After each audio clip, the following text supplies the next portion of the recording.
Hello, hello, hello. Kumusta? May adlaw ka na itong tanan, makaisunan mo kasampiak. So here we go again, boy America Duterte loyalist makaingon nga. Kung adunay naidog mo, tungod ito mga kakapoy kaluya. Ang imong mga pulong may magadasid kani sa pagtinda. So mga kasampiak, kung saan man kayo sa mundo, sana ay nasa mabuti kayong kalagayan. At ang inyong buong pamilya, mabuhay po tayong lahat. God bless po. But before anything else, kayo inanyayan ko na magsampiak man lang itong muti kong channel. So time check, it is now exactly 7 o'clock in the evening. Ano na po, 21st of February 2025, ano na po, Friday, dito sa Brooklyn, New York. So ano bang pwede natin pag-uusapan? But no, ano talaga, alam naman natin lahat ng kaganapan dyan sa Pilipinas, orchestrated para pabagsakin ang mga Duterte.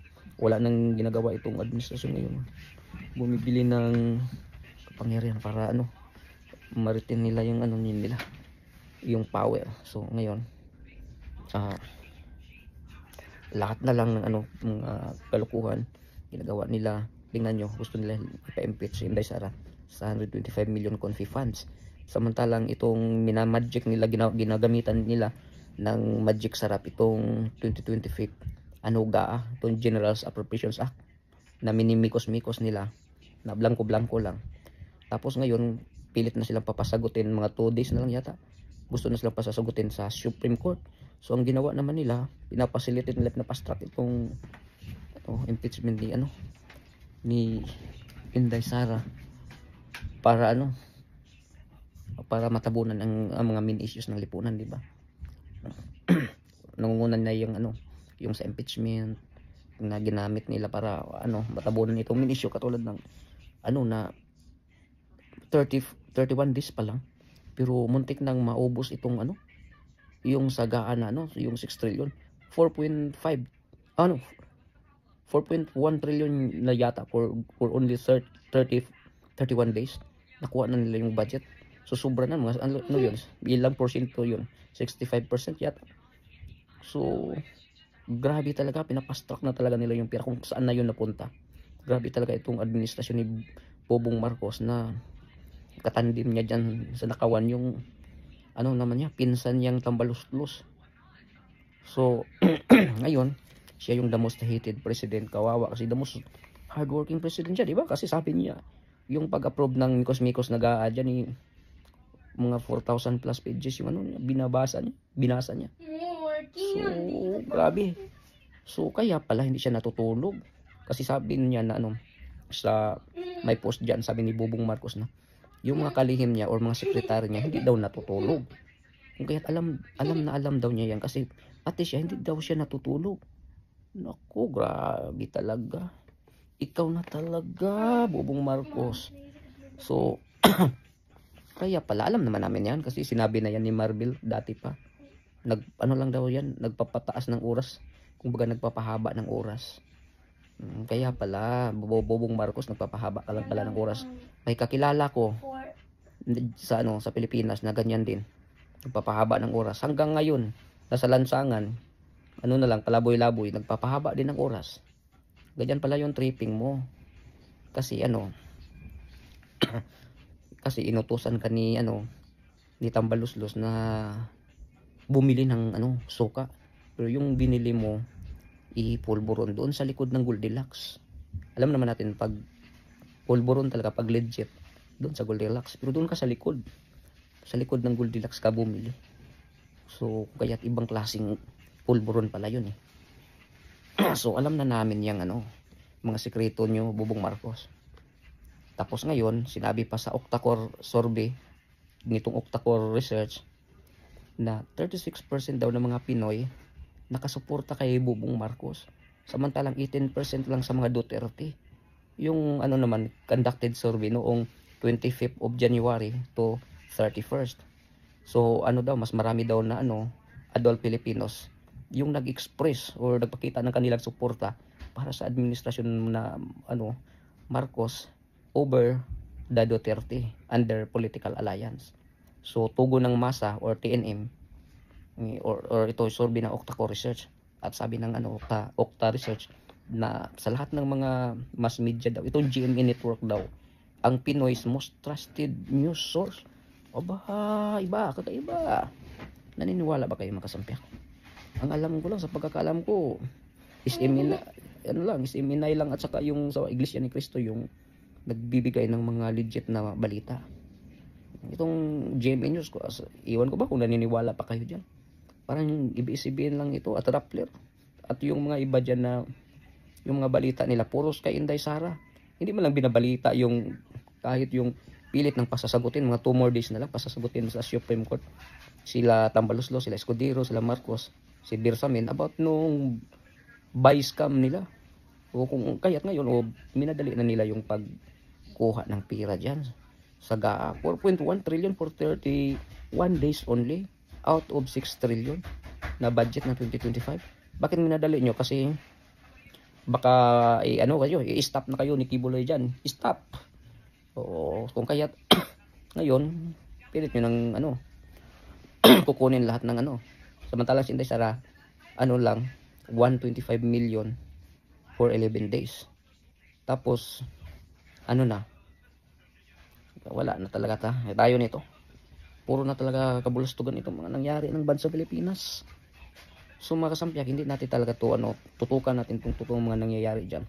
Kasi gusto talaga nilang ipa-impeach si Inday Sara.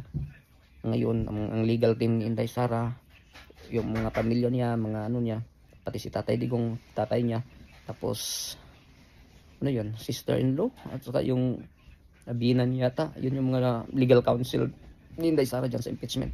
Pero ngayon, dumulog sila sa Supreme Court about nitong legalities nitong impeachment ni Inday Sara. Kasi may linabag sila. Kasi diba, tingnan natin yung 3 impeachment dyan. Dinidili-dali ba nila? Samantalang yung pang-4, doon na nila pinapastrack. Siguro gusto na nilang madaliin. Samantalang sila nagdili-dali. Pero itong Senado, kaya pumalag si Escudero kasi gusto na nilang madaliin eh. So, yung mga proseso daw nila, kaduda-duda kasi ikaw ba naman 215 plus tapos ura-urada tapos na-finish na nila noong katapusan ng araw na magsarado na yung Senado. Kaduda-duda talaga yan. Saka i-proofread pa nila yan eh. Dapat manumpa sila sa Secretary General. Saka babasahin nila. Saka ipatawag din si Inday Sara para basahan ng sakdal or anong legalities dyan. Pero wala.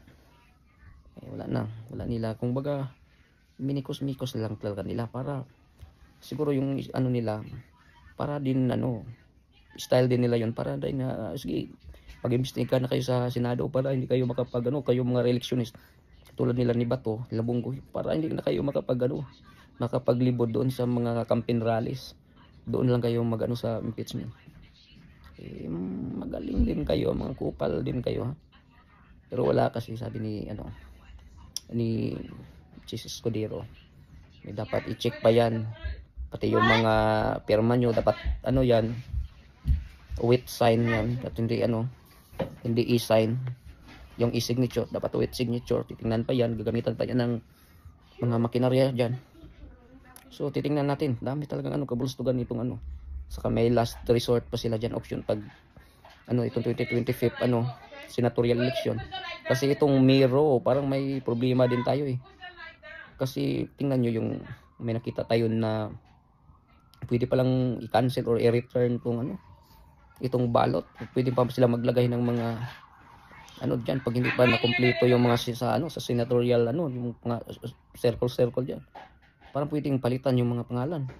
So di natin alam pero kaya mas maganda ikumpleto nila dapat 12 na kasi pag siyam lang yung, di ba, yung sa line-up ni Tatay Digong siyam lang na senador.